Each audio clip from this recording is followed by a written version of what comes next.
नमस्कार, प्रणाम। हम पवन सिंह आज आप सबसे अपने दिल के बात शेयर करता नहीं। कौन कहता है आसमान में सुराख नहीं हो सकता। एक पत्थर तो तबीयत से उछालो यारो।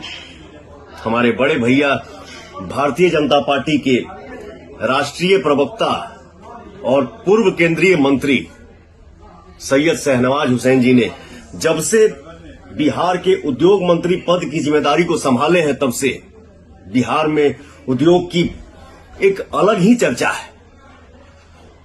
बिहार में बड़े बड़े उद्योग लग रहे हैं। बिहार के बारे में निवेशकों की राय बदली है।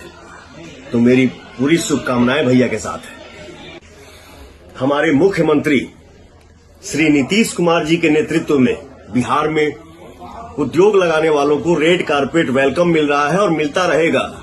जय बिहार, जय हिंद, जय भारत।